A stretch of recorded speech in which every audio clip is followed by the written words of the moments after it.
Welcome back to Gold Derby. I'm Christopher Rosen. I'm so pleased to be joined by director and producer Luca Guadagnino, writer and producer David Kajganich, composers Trent Reznor and Atticus Ross, whose new film is Bones and All, an incredible movie. I'm so excited to talk to you guys about this. David, I want to start with you, actually. I know you've worked with Luca twice before. You wrote the script. He was not attached, and he obviously became the director. What was it about Luca's sensibilities and stuff that you felt he would be a great choice for this one?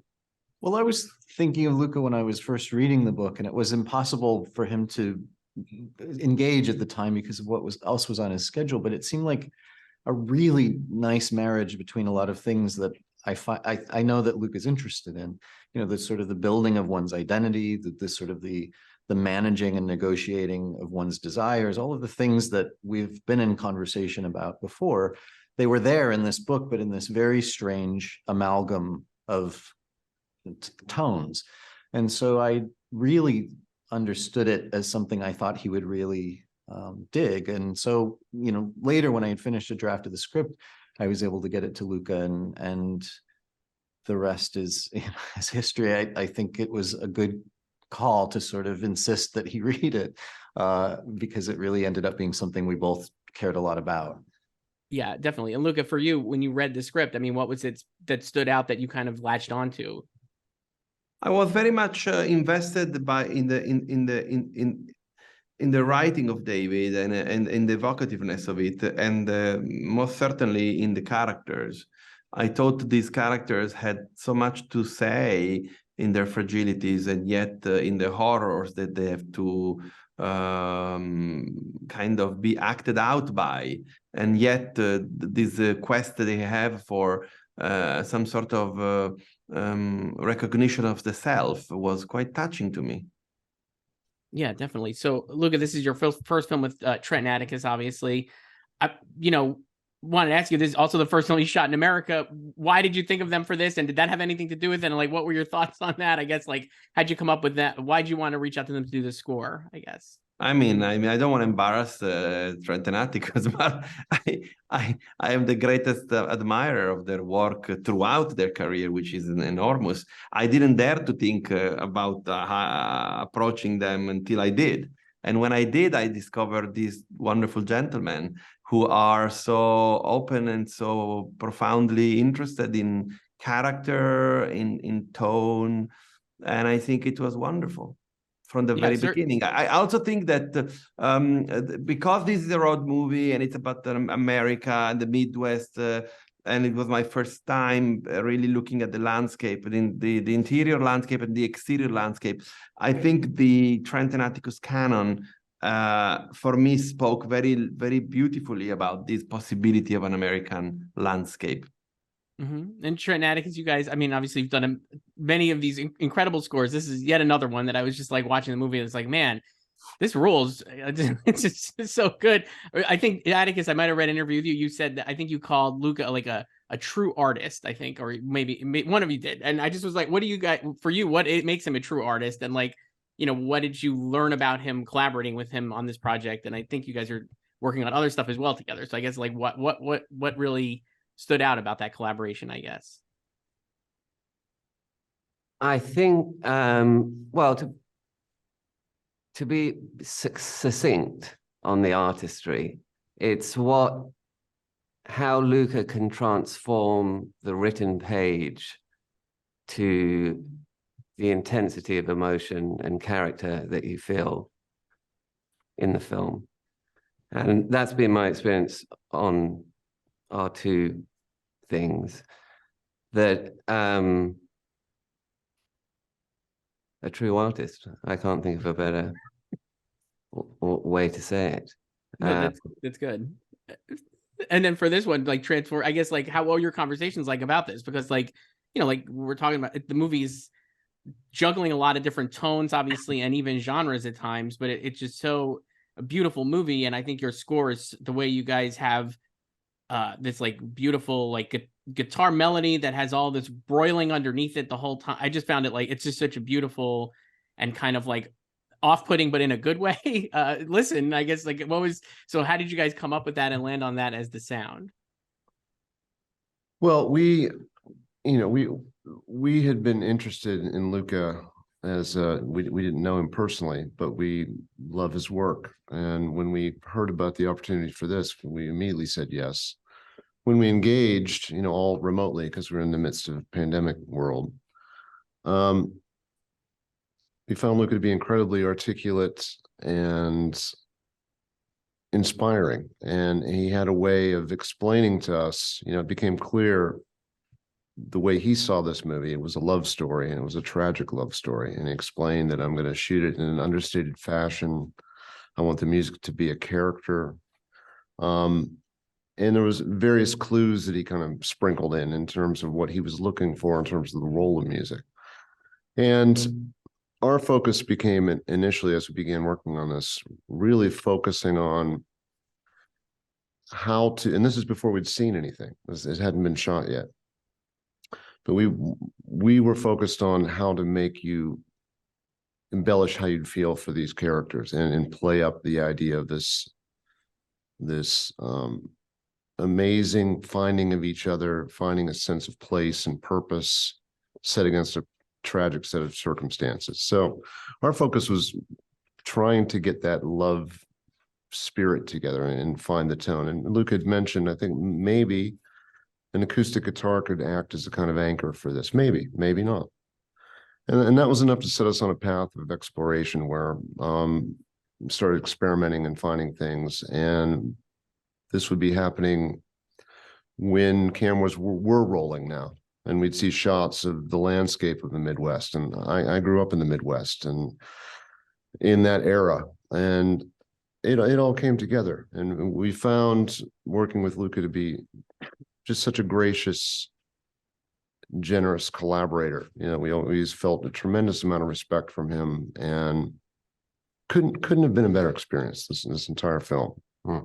Yeah, I mean, it feels like that watching it. So are you guys like, Luke, are you getting like, are you guys sending him like samples of what you're working on, or like how does that work during the production? Is it, and Luca, then are you like, oh yes, this is exactly what I was thinking, or how did you kind of like provide feedback, I guess?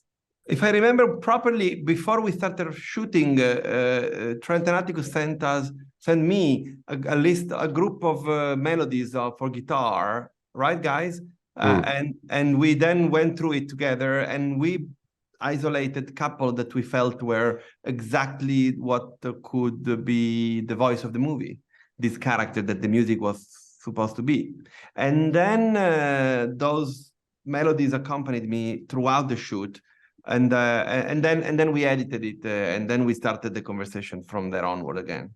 Right. If I remember right. I'll trust your judgment. I trust it. I wanted to ask you about, you guys are talking about the themes and the tragic love story, and obviously how cannibalism plays such a role. The other thing I've been thinking about too, with regard to the movie, and I was noticing this on a lot of the soundtrack titles and stuff, is just the amount of loneliness that these characters all feel, and how loneliness kind of like has ruled their lives, and then finding connections with other people. And you see that obviously with like Lee and Marin, but even like Sully as well. And I found it so heartrending. And you guys, I mean, David, I guess I'd love to, for you, when you were writing this, like, how did you consider loneliness in these characters, and like how that was such almost as much of a driving force for them as the cannibalism, I guess? I'm like thinking about the movie a lot. That's one of the things I was like landing on, but I mean, obviously you wrote it, so maybe I'm completely off base, but I'd love to hear your take on that aspect of it. Well, I think, yeah, of course, loneliness and isolation in the film, it's almost individually their ecosystems. I mean, they imagine that's going to be the way they're going to have to live their entire lives. And when you meet a character like Mark Rylance's character, who has been living sort of at the edge and sort of disenfranchised from any community for so long, you realize it's not just one's own experience of that isolation and loneliness that becomes a problem. It's that you can't remember, or you can't imagine anymore how to connect with people. And that a lot of the chaos in the film is because of that, because someone like Sully can't remember what he's meant to be or what other people are meant to be to him. And so I think with Marin and Lee, their isolation is new enough where they could still come to some education of how to manage that and still be able to relate to and see and be seen by other people. And to me, that's the real tension of the film, and certainly the tension of their love story is, can they still retain the ability to be in commune with one another, with anyone really. And I think that's why, to me, the film doesn't end in a desperately sad place, because I think you feel that the protagonist of this film is not going to become another Sully. I think you realize she does have the ability to still connect with other people. And so I think of the isolation in the film as something to not to that there's a way the isolation that these characters have in the film could be their default position in the world, and to fight against that, or to learn how to overcome that, is really, in a lot of ways, the subject of the film for me. Yeah. And Luca, how about you? I mean, obviously, like, I think Trent mentioned this too, like, you're doing this during the pandemic, and maybe I have like pandemic brain where I'm like, oh, we've been I mean, obviously now slightly coming out of it, so isolated for so long and all these things. And I don't know, watching the movie, I kind of was really latching onto those themes as well. I guess while you guys were making it, did you feel like that, from your perspective? I don't know. I don't think so. I think the isolation of those characters, in a way, speaks for the larger sense of loneliness that we all share in our as a communal experience of being humans. I think I certainly understand that. I understand the idea that you see yourself in a way that kind of make you feel that no one else is. And so you are utterly feeling lonely as a person. I can recognize that. I lost my father when we were working on the movie, like a year before. He was an old man. He was 88 when he died. And yet I felt a sense of abandonment that was very deep and almost unjust. And so for me, it was very easy to relate to how Maren felt from the way in which she has to start her quest, her journey. So it's very personal, but in a way that is unpredictably personal, because as Dave said, like, I don't know, for reasons that are like pertain to schedule, probably I didn't commit to the first wave of proposal from David on this project, but then the project was already there for me somehow, like, right. I mean, Dave knows me very well. So I think it's more universal than the isolation coming from COVID experience, which is almost a nightmare that we all want to forget as quickly as possible. But at the same time, even if we wake up from the nightmare of COVID, we still are creatures that deals with loneliness every day of their lives. Yeah, I think that's certainly very, very true. I want to ask you a little about, you mentioned like Maren and Lee there as those characters. For you, I guess, their central love story, what made you, like, how did that evolve? Like, how did that romance evolve once you came to Taylor and Timothy in the movie, in those roles, I guess? Like, how did you guys kind of like, did the script evolve, or how did you kind of like flesh out those characters when you had those two actors and their chemistry together? I don't believe in chemistry. I think I believe in the intuition that drives the choices you make as a director. Timothy, for me, is my friend and my partner, and such a great talent. And he was immediately the first idea I had when reading the script. And I remember I told David, I think he should play Lee, actually, to the degree that I think only he can be Lee. And if he doesn't do it, I might not do the movie, because I feel that he has to be the Lee.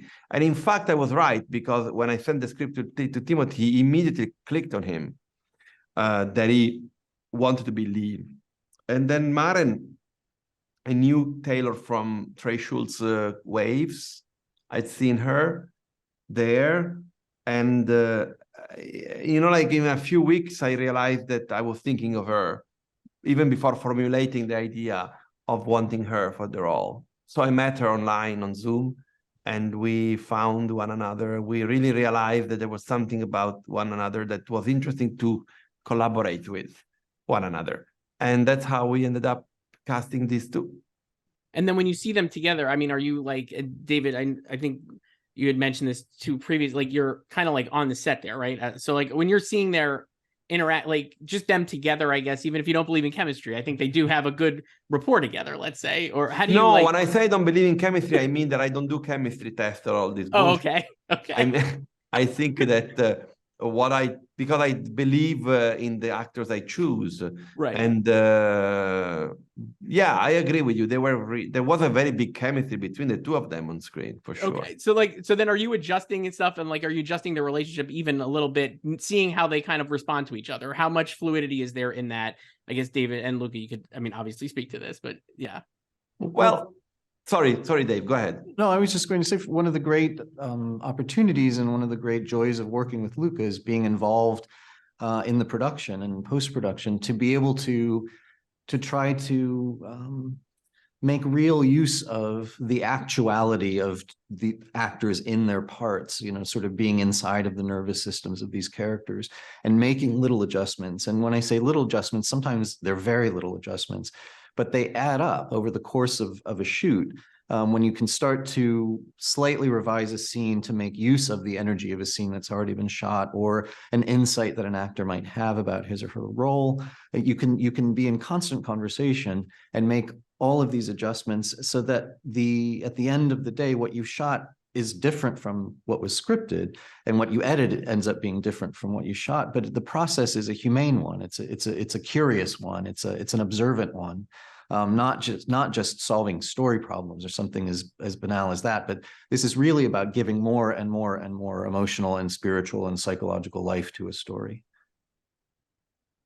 Yeah, for sure. And for Trent and Atticus, are you writing your music thinking of a theme for Marin and Lee at all? Or like, how do you approach that? Or is it kind of just holistically like the entire relationship, like you were saying earlier? Like, do you actually come up with like central themes for these characters, and like they're either together or apart? I mean, I think in some ways this is our most disciplined score in terms of themes. And there's two very clear love themes that are attached to those two characters. They start kind of broken down, and as the film evolves and Marin and Lee come together, the themes realize themselves as whole pieces. They're modular in the sense that there's one of them slightly kind of changed, can also operate when Marin abandons Lee. And I think one of the things with Taylor is that her sort of ability as an actress, I was thinking about this the other day, like there's a lot of the film where she's acting without saying anything. And her face there's such a power that comes off her. And we were able to have in this film, like these very long stretches of music, you know, where we could spread our wings. So to get back to your question, yes, certainly there was this theme for Timothy and Taylor. There's a theme for Sully. There's a theme for the evening. But we did it. There was a construct where everything becomes merged as the film develops. And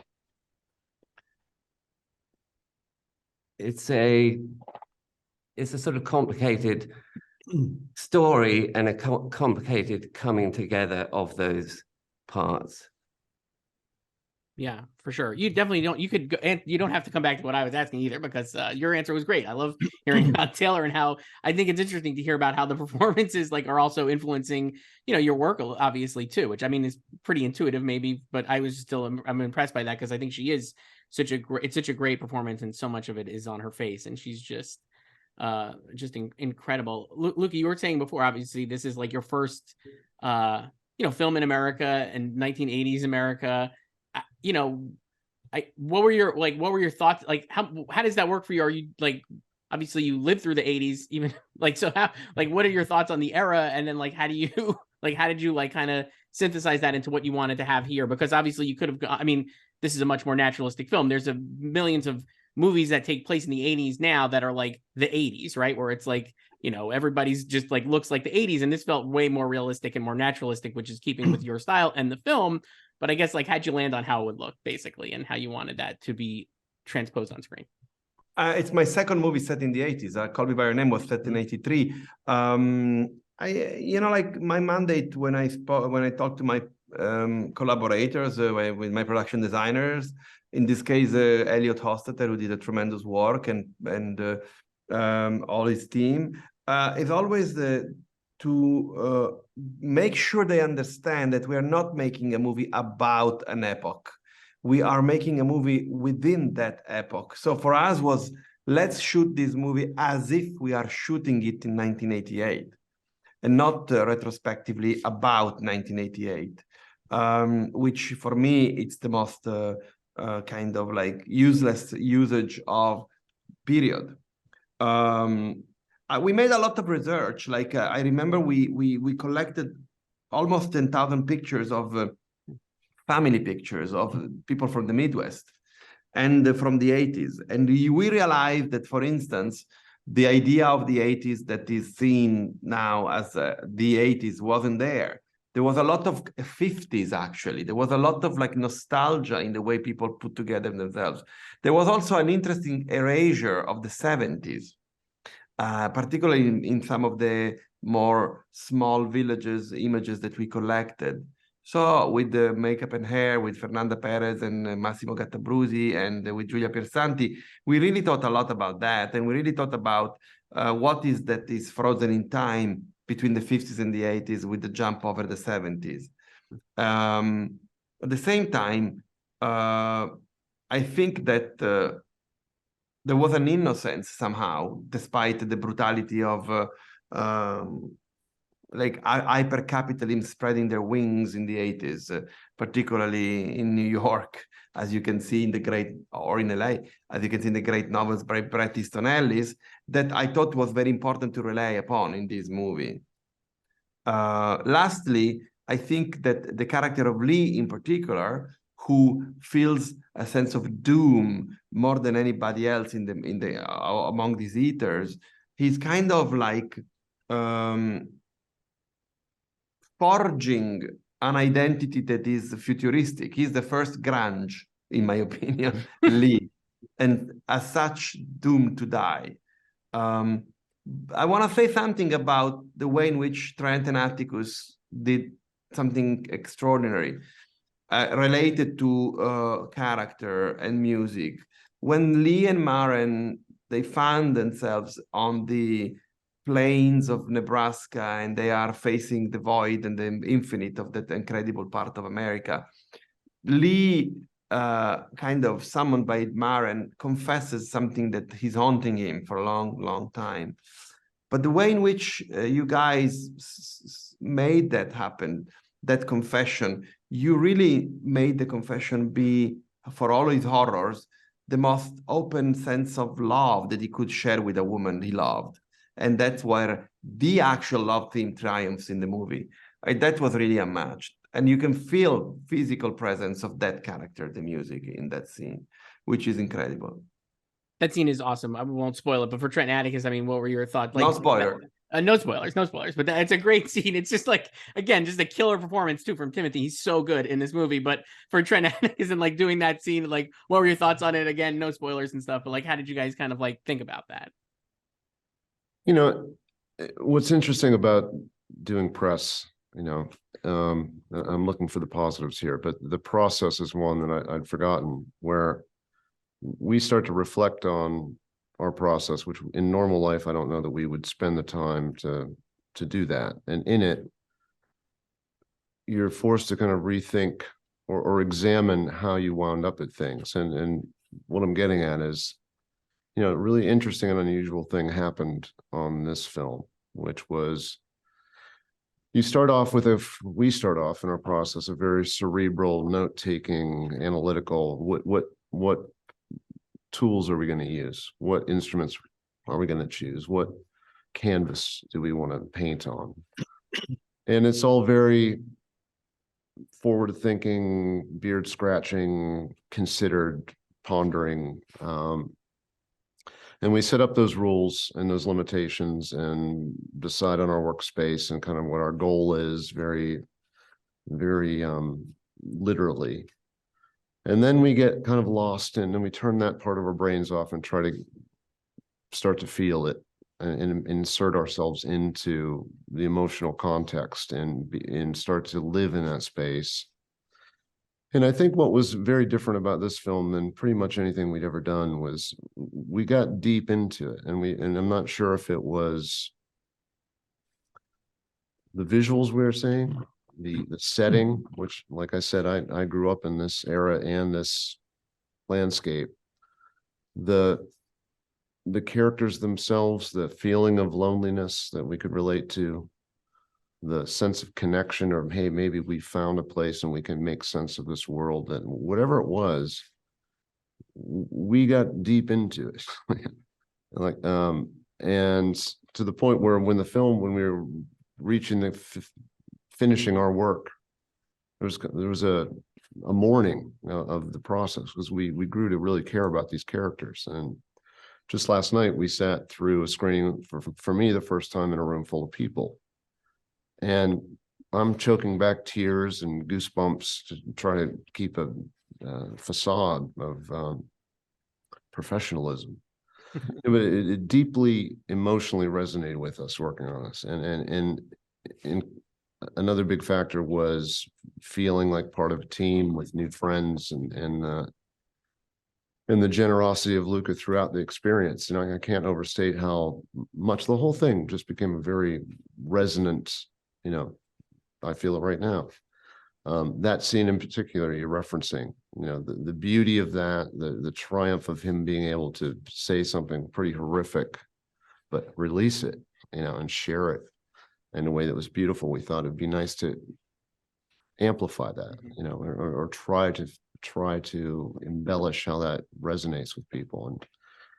And again, the process for us is just getting lost in it and trying things, and with such a safe kind of environment to experiment and saying, Luca, what about something like this, you know, and not feeling like you're being handled, you know, but feeling like you're really having an honest conversation and exchange, collaboration. Just a beautiful experience for us.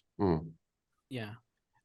The other thing, just thinking about, a couple of things there you said really sparked something for me too, but I want to just basically the last thing on that scene, and just from Timothy's performance, like you were saying, like he's saying something that's horrific. There's a moment where he has a line reading that's almost like, I don't want to use euphoric, but he just kind of hit something so well, and it just is like such a complex tangle of emotions, I felt like, in the performance, that I just was like totally like in love with, and not something I have seen before. And I think that another thing you were saying there, Trent, is why like I saw this movie at the Telluride Film Festival like months ago, and I have really not stopped thinking about it. And I see like a lot of different movies, and like there's something about this movie that I feel like has such a staying power and is so it's just like very thought-provoking and has like the vibes of something that I've like revisited in my mind and all these different things. Obviously, this is not something that maybe you can. I mean, I don't know. How do you, like, for Luca, do you know you're like hitting on something that has that kind of resonance when you're like, or like, how do you account for that? Like, I feel like obviously some of your past films too have had that kind of stickiness in the memory, certainly, or in the ether. But this one especially, I just was like kind of really struck by. And I guess, are you like, can you tell that's happening when you're making it? Maybe not. I don't know. I would never say yes, of course, Okay. but I can say that when you see epiphanies happening, the way the actors embodies their characters, or an image that we are all creating that synthesize something in one moment, or when you juxtapose two images and then you make them become through a melody. Those are moments in which you feel like, okay, I think we are really getting into a place here that is going to be worth it, the journey. Then the movie is finished, and you share it with people for at the beginning, like few people, and then it becomes part of the world.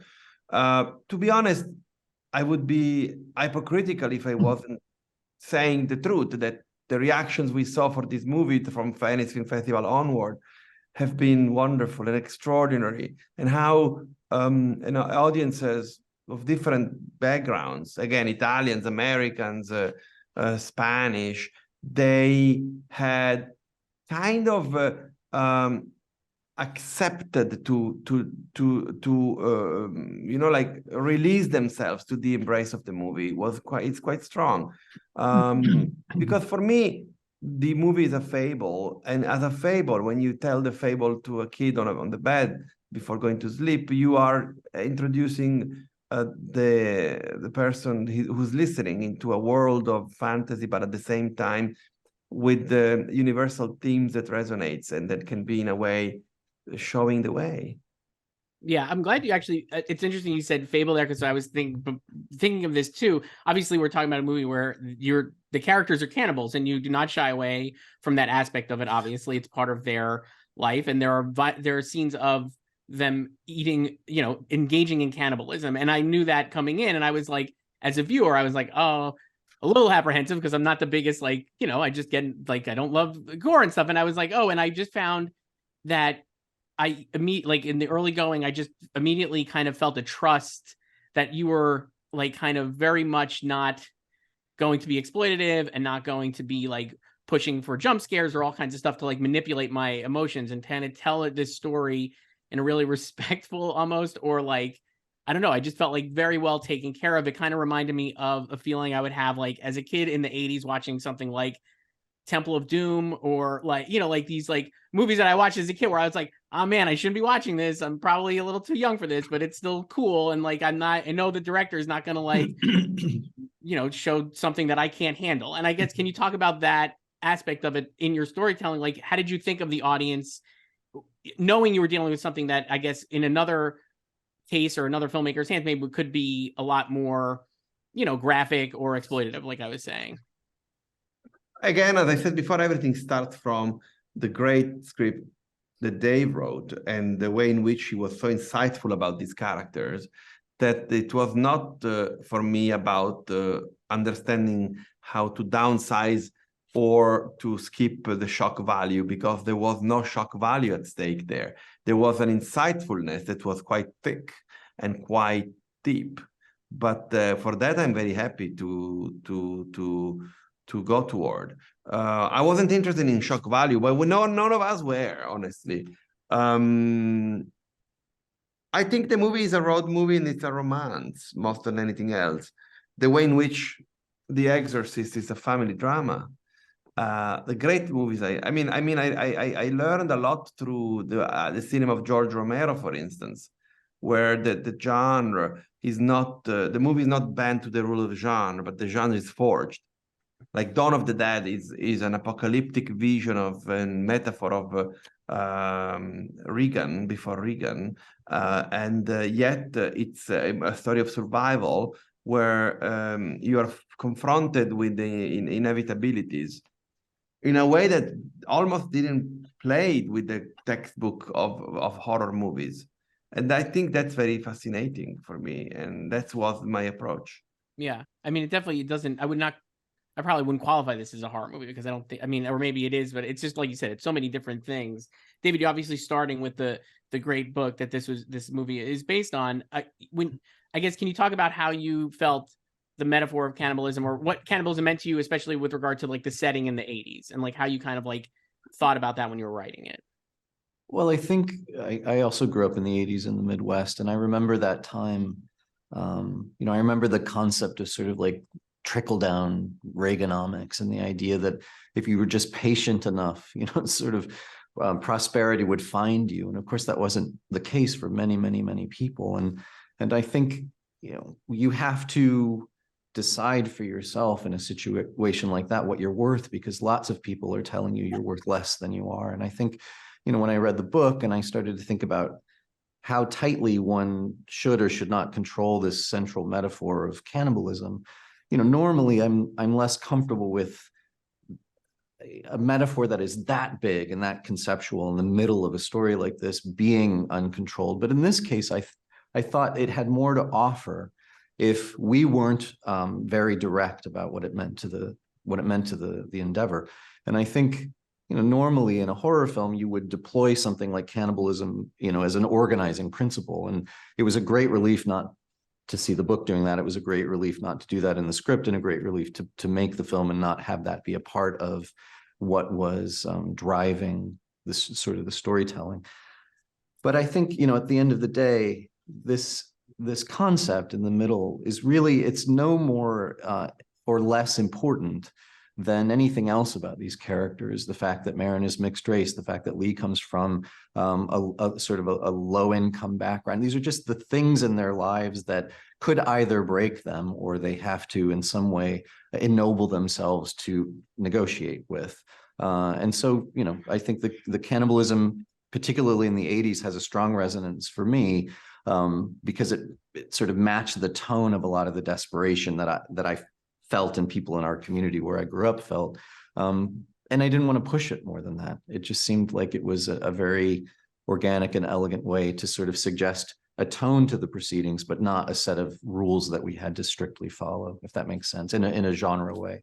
Right. Yeah, it certainly makes sense. So I was gonna say the rules are actually quite, think the rules of the way you guys present cannibalism too is, and I'm sure this is in the book as well, but is like not like I have seen before, and I found that really compelling too. It just felt like, David, David, I interviewed you previously, but I said this, I think another time, was just like, it felt like a whole world there's a whole world of stuff that's happening that I think another movie would have like maybe leaned heavily on exposition or different things. And the way you kind of just tease out the rules and the setting and all these different things, it's just reminded me of movies that like I grew up with that I love, that maybe you wouldn't think of, like a Star Wars even, or like something like that, where I'm just like, oh, it's like before it became this massive thing, it's like certain little lines have like decades and decades of history in them. And I felt like this with this movie too, which I found like really kind of cool. Trent, you mentioned you grew up in the Midwest as well. I mean, how, like, there's nothing about this music that says the 1980s, but I guess like how did the setting affect like what you guys did here on the music and like the era, I guess? We didn't feel that we needed to do any heavy lifting in terms of establishing what era it was. I mean, probably by not incorporating, avant-garde electronics or anything that would feel futuristic, perhaps, but we knew there was some needle drops in there of music that we loved that put you in that place. We were blown away by, when you talked about the set design and the authenticity, that felt like I've been in those rooms, that really felt like the time and place. So we didn't spend too much time really thinking about the sound of the music having to establish a sense of era, really, right, as I recall. You also have an original song in this as well. Like, can you talk about how that came about? And like, I guess Luca, you also, like, all of you, like, how did you guys decide on that, and like why that was the right fit here? Well, right from the beginning, we knew that Luca had planned on there being a song with lyrics to sit in that very important moment of the film. And there was a need for it to have lyrical relevance, and it needed to structurally kind of sit around this tricky length of time and break down and come back to provide this kind of coda feeling for the end of the film. It also had the, intensely nerve-wracking need to, it kind of determined how you were going to walk out of the theater feeling about this film, right? This is where you realize, oh, this is the end, and this is the resolution, without everything spelled out for you. So no pressure. So naturally we thought, well, let's get to that later. Let's work on other stuff first. And part of the reasoning behind that was to see where the score was going to land and how it was going to feel, and be able to watch the film with a large portion of music in there to see what it needed when you got to that moment. And that was the setup. And when we got around to writing the piece, like I'd mentioned earlier, we'd now been living in this film for a while, and to we loved the written page. When we saw it come to life with what the actors brought to it, and those characters became real to us, you know, and we've been watching them fall in love for 6 solid months, yeah, and watching what was going to happen to them. We were in that space, and I experimented with some lyrics and landed pretty quickly on something that I felt just right to me. Felt like I had goosebumps lyrically. And it's strange when writing songs. Sometimes it feels like work and feels like a struggle, and every word is fighting. And other times it feels like I'm not sure where it came from, but it just came out. And this was one of those times where it just kind of felt like this is the right thing. And then of course you naturally question that, you know, and sent it off to these guys, Atticus and Luca, to see if it was in the right ballpark, and it was good response. Then there came the issue of how are we going to execute this song, and we had spoken about using using various vocalists. So I just laid a scratch vocal down to illustrate how I felt it emotionally needed to be delivered, with the freedom and confidence, knowing that this is just the demo, you know? And then that wound up being what these guys thought worked best in that spot. And so there was some underhanded secret emailings going on. No, basically, you know, like throughout the movie, whenever we communicated, it would always be the three of us. And we had some very good singers sing the song, but I knew when Trent first sang it, no one is going to be able to sing it like this, because no one. The song demanded a mediocre singer. It was right there to walk in. Like the only time I didn't include Trent was sending it to Luca, because it's part of what we've been talking about throughout this conversation. To me, it's a devastating moment, that, you know, and it's juxtaposed. This beautiful song is juxtaposed against, you know, I don't even know how to describe the scene before, and we've got that static imagery. I think that what's in that performance is, like I said, what we've been talking about, a deep connection to the characters and the story. And I'm not sure that anyone would be able to capture that in, oh, here, can you sing this song? Yeah. Do you know what I mean? Yeah. Like it was months of falling in love with these characters, months of caring about them, months of understanding the universal themes of what Luke has been mentioning during this conversation. I mean, it was weird last night watching the film, because I realized that it is very violent. And when we were working on it, we'd become immune to that to some degree, you know, and like it felt like, you know, and I still feel this to some degree, that with the cannibalism, it could be a metaphor, it could be whatever, but there's a certain eroticism to it. And I think that this is my personal feeling. It seems like what motivates Sully is he's shared this incredibly intimate moment and feels abandoned, you know, and abandonment being one of the themes of the whole film, whilst these other two people abandon themselves, find each other. So for that all to come together in one moment in a song set against that imagery after 2 hours of this amazing film. Leaving last night, there were a lot of people that came up to me and mentioned that specific moment as the kind of where the heart gets broken kind of thing. Yeah. I'm not even kidding. I could talk about this movie with you guys, especially for another hour, but we do have to wrap up here. And it was such a pleasure hearing you talk about this film. I just think it's an incredible movie, bones and all. Director Luca Guadagnino, writer and producer David Kajganich, and Trent Reznor and Atticus Ross, the composers. This movie rules. And thank you guys so much for doing this. I really appreciate it. Thank you. Thanks, Christopher. Thank you guys.